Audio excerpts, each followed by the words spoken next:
Hello everyone, Job Education Channel to আপোনাক স্বাগতম জনাইছো আৰু ইতিমধ্যে আমি আপোনালোকৰ বাবে হেল্থ এডুকেটৰৰ এখন মক টেষ্ট বনাইছো যেটো মক টেষ্ট 7 নম্বৰত পৰিছে আৰু এই মক টেষ্ট 7 টো মই ইয়াৰ লগত কম্পেয়াৰ কৰিম আগৰ PYQ টোৰ লগত আমাৰ কম্পেয়াৰটো কেনেকুৱা ধৰণে আছে হেতু আপোনালোকে চাওক ভিডিওটো তেতিয়া গম পাব এটলিষ্ট কথাখিনি জানিব কাৰণ আপুনি যেটো মক টেষ্ট দিব সেই মক টেষ্টটো PYQ পেপাৰ লগত ৰিলেট হয় নে নহয় হেতু কথাটো জানিব লাগিব যেহেতু আমাৰ DSS ৰ 191 টা পোষ্ট আছিল এই 191 টা পোষ্টৰ কাৰণে আমি মক টেষ্ট 50 টা মক টেষ্ট বনাইছো যেটো 99 रुपीसত এতিয়া বৰ্তমানলৈকে আমি 6 টা মক টেষ্ট আপোনালোকৰ আগত প্ৰভাইড কৰিছো যি সকলে 99 रुपीसত কিনিছিলে আৰু আজি 12টা বজাৰ পাছত আপোনালোকৰ মক টেষ্ট 7 টো লাভ কৰিব সো গটিকে যি সকলে লৈছে মক টেষ্ট খিনি তেওঁলোকক মই এই কম্পেয়াৰটো দেখুৱাইছো আৰু যি সকলে লম বুলি ভাবিছে তেওঁলোকে জানিব পাৰিব গটিকে 191 টা পোষ্টৰ কাৰণে হেল্থ এডুকেটৰ জুনিয়ৰ এসিস্টেন্ট আৰু LDA যেহেতু 191 টা পোষ্টত হেল্থ এডুকেটৰ পোষ্টটো আছে সো সেইকাৰণে আমি PYQ পেপাৰটো বহুত ধুনিয়াকে টাৰ্গেট কৰিম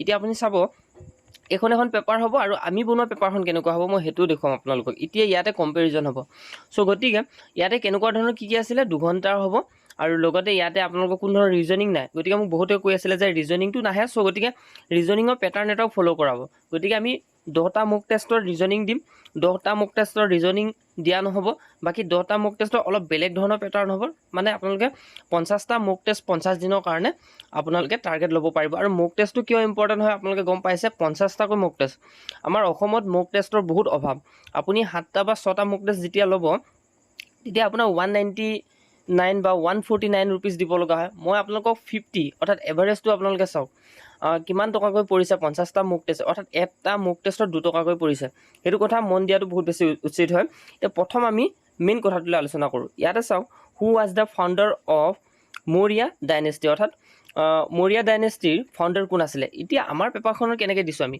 হেতু এবাৰ দেখুৱাই দিও আৰু 2 নম্বৰতে কৈছে যে who defeat Prithviraj Chauhan at the second battle of Tarain অৰ্থাৎ এই দুটা কোৱেশ্যনক আমি টাৰ্গেট কৰি আমাৰ পেপাৰটো চাব আপোনালোকে এতিয়া মই দেখুৱাই দিছো ইয়াতে আপোনালোকে চাব আৰু হে PYQ পেপাৰখনক টাৰ্গেট কৰি আমিও একে সেম বনাইছো আপোনালোকে দেখিছেনে আপোনাৰ যাতে এক্সামত কোনো ধৰণৰ কনফিউজ নহয় এতিয়া আমিও তেনেকৈ ৰাখিলো চাওক ইয়াতে কোৱেশ্যন কেনেকৈ ৰাখিলো তাত যেনেকৈ 1 নম্বৰ কোৱেশ্যনটো আমাক সুধিছিল ঠিক তেনেকুৱা কোৱেশ্যনো আমি ইয়াত ৰাখি দিলো হু ওয়াজ দা ফাউন্ডাৰ অফ গুপ্তা ডাইনেষ্টি হয় না আৰু 2 নম্বৰ কোৱেশ্যনটো আপোনালোকে গম পাইছিলে ইয়াত আমি কি ৰাখিলো who defeated Ibrahim Lodi at the first battle of Panipat গম পালে নে কেনেকৈ আমি PYQ টো কম্পেয়াৰ কৰিছো আৰু 3 নম্বৰতে চাওক আমাৰ মক টেষ্টত কি আছে 3 নম্বৰতে the famous Charminar in Hyderabad was build by which of the following rulers এনে ধৰণে আছে আৰু যদি মই যেটো আমাৰ প্ৰিভিয়াস পেপাৰ তাত কেনেকৈ আছে হেতু যদি দেখুৱাই দিও 3 নম্বৰ কোৱেশ্যনটো ইয়াত আমাৰ চাৰমিনাৰৰ কথা সুধিছে হয়নে গটিকে কোনজন ৰুলাৰে হায়দৰাবাদত বিল্ড কৰিছিলে যেটো চাৰমিনাৰ হয় এতিয়া ইয়াত 3 নম্বৰ কোৱেশ্যনটো চাওক আপোনালোকে 3 নম্বৰ কোৱেশ্যনটো সুধিছে যে দা famous Moti Masjid in Agra was build by which of the following king কে সেম পেটাৰ্ন ফলো হৈছে নে নিশ্চয়ৰূপে গম পাইছে বাকি এইবিলাক যেহেতু ওয়াটাৰমাৰ্ক হয় যেটো ওয়েবসাইটৰ পৰা আমি ডাউনলোড কৰিছো এখিনি ওয়াটাৰমাৰ্কটো ইয়াতে সংলগ্ন হৈ আছে গম পাইলে আপোনালোকে আৰু 4 নম্বৰতে চাওক আপোনালোকে the East India Company was founder অৰ্থাৎ এই যেটো আমাৰ PYQ পেপাৰ সুধিলে যে the East India Company was founded by কোনে ফাউন্ডেড কৰিছিলে এতিয়া নেক্সট যদি চাও আমাৰ মক টেষ্টত কি আছে 4 নম্বৰতে the Dutch East India Company was founded in গম পালে নে আপোনালোকে কেনেকুৱাকৈ আমি পেপাৰখন বনাইছো আৰু 5 নম্বৰ কোৱেশ্যনটো আমাৰ মক টেষ্টত চাওক in which year was the non cooperation movement started non cooperation movement কেতিয়া স্টার্ট হৈছিল এটো সুধিছে আৰু 6 নম্বৰতে সুধিছে আমাক what is the largest planet in our solar system এতিয়া 5 6 আমি PYQ টোলে যাম 5 6 পেপাৰখন কেনেকৈ ৰাখিলে 5 নম্বৰতে ৰাখিলে যে in which year quiet india movement was started এটো গম পালে what is the smallest planet in our solar system গম পালে নে কেনেকৈ আমি কম্পেয়াৰ কৰিলো 5 নম্বৰ 6 নম্বৰ 1 ৰ পৰা 6 লৈকে সেই কাৰণে আমাৰ যিবিলাক মক টেষ্ট হয় পুৰা কমন আহে আপোনালোকে এক্সামত দেখিব যে একদম যেটো ম্যাথছৰ কোৱেশ্যনলৈকে কমন আহি যায় আপোনালোকে গম পাইছে কি কাৰণে কমন আহে কাৰণ আমাক যিসকলে ফলো কৰে জানে যে PYQ টো আমি বহুত ভালকৈ আপোনালোকক দিত্ব দিব বিচাৰো যাতে তালকৰ ৰিলেচন থাকে গতিকে আপোনালোকে গম পাইছে আৰু 7 নম্বৰটো চাওক হোৱাট ইজ মেকমোহন লাইন কি হয় সুধিছে আৰু আমাৰ মক টেষ্টত চাওক আপোনালোকে 7 নম্বৰ কোৱেশ্যন কেনেকৈ থাকিছে what is the Durand Line গম পালে আপোনালোকে মানে এই পেপাৰখন টোটাল PYQ বেস্ট বনোৱা হৈছে মানে এনেকুৱা আপোনালোকে 10খন পেপাৰ পাব প্লাস আৰু 40টা পেপাৰ পাব অৰ্থাৎ 50টা পেপাৰ আপোনালোকে পাব যি PYQ ক আমি কনভাৰ্ট কৰি যাম একেবাৰে টাৰ্গেট লৈ যাম ৰিলেচনটো লগাই যাম ঠিক তেনেকৈ আৰু এই 14 নম্বৰটো চাওক আপোনালোকে 14 নম্বৰত কি হৈছে which of the following is not a sea port of India আৰু লগতে 15 নম্বৰটো চাওক Hampi ruins are situated in. এতিয়া 14-15 আমি PYQ পেপাৰত যাম। 14-15নো PYQ পেপাৰখনত কেনেকুৱা ধৰণে আছে, PYQ পেপাৰত কেনেকৈ আছে সেইটো আপোনালোকে চাব। ইয়াতে চাব যে 14 আৰু 15 নম্বৰ, 14 আৰু 15 ইয়াতে চাব। 14 আৰু 15 নম্বৰ পেপাৰটোত কি আছে চাওক। 14টোত আছে which of the following is not a sea port of India. আমিও তাত ৰাখিছোঁ।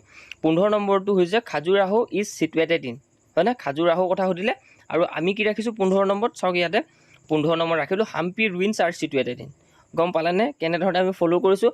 এই যিটো মক টেষ্ট 7 হয় এইটো যদি আপোনালোকে ফ্ৰীকৈ এবাৰ দিব বিচাৰে, আমাৰ পেইড মক টেষ্ট হয় তথাপিও ফ্ৰীকৈ দিব বিচাৰে তেতিয়াও ল'ব পাৰিব। আমাৰ টেলিগ্ৰাম চেনেল জইন কৰক, নহ'লে হোৱাটছএপ মেছেজ কৰক 6003152780। এনেধৰণে আমি বনাইছোঁ। বাকী ADAR কাৰণে 100টা মক টেষ্ট আপোনালোকে প্ৰি অৰ্ডাৰ কৰিব পাৰে। লগতে DSSৰ কাৰণে 50টা মক টেষ্ট 99 ৰুপিছত প্ৰি অৰ্ডাৰ কৰিব পাৰে। আৰু লগতে PNRD মক টেষ্টৰ কাৰণে প্ৰি অৰ্ডাৰ কৰিব পাৰে। বহুতে এনেকৈ আগতীয়াকৈ অৰ্ডাৰ কৰি থৈছে, জাষ্ট তেওঁলোকক আমি দিম। ফাৰ্ষ্ট আপোনালোকক 5টামানকৈ দিম মক টেষ্ট, তাৰপিছত পাৰ ডে এটাকৈ চলিব।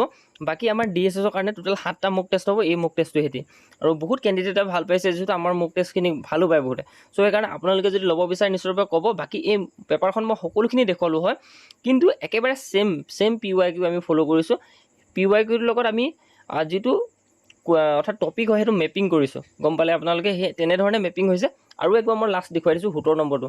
17 নম্বৰটো হৈছে where is the headquarter of হু চিটুৱেটেড। লগতে who wrote the Discovery of India. তেনেকৈ 17-18 যদি PYQটোত চাওঁ 17-18 কি কুৱেশ্যন আছে? এইটো চাওক 17টোত কি আছে, where is the headquarter of UNICEF situated. আৰু 18টোত কি আছে, who wrote the book a passenger to India. আমি ডিস্কভাৰী অফ ইণ্ডিয়াৰ কথা ক'লোঁ, ইয়াত এ পেছেজ টু ইণ্ডিয়া এনেধৰণে আছে। গম পালে আপোনালোকে? এখন PYQ আৰু সেইখন মক টেষ্ট তেনেকুৱা হ'ব। গতিকে যিসকল ইচ্ছুক প্ৰাৰ্থী হয় তেওঁলোকে কমেণ্ট ছেকশ্যনত জনাব। বাকী মোৰ ফোন নাম্বাৰটো দি দিলোঁ আপোনালোকে মেছেজ কৰিব পাৰে। বাকী একেখিনি কথাকে বহুতে সোধে, গতিকে 99 ৰুপিজ হয়, 50টা মক টেষ্ট একদম এক্সামলৈকে পাব। বাকী এক্সামৰ ওচৰত আমি আপোনালোকক মডেল পেপাৰ দিবলৈ চাম যাতে একদম কমন আহি যোৱা চান্স থাকে তেনেকুৱা ধৰণৰ। গতিকে ইমানে আছিলে ইনফৰমেশ্যন। বাকী যিমানবিলাক এক্সাম হৈছে সকলোৱে মক টেষ্ট আমি দি আছোঁ। আৰু ইমানে আছিলে ইনফৰমেশ্যন। ভিডিঅ'টো মই এইকাৰণে বনালোঁ আপোনালোকৰ আগত। আৰু বাকী ইয়াতে মই এটা ষ্ট্ৰাকচাৰ দেখুৱাই দিছোঁ আমাৰ যিখিনি পেইড কোৰ্চ হয়, অৰ্থাৎ পেইড PDF হয় কি আছে মক টেষ্টবিলাকত। এইটোৱে আছিলে ইনফৰমেশ্যন। ভিডিঅ'টো ইমানতে সমাপ্ত কৰিছোঁ।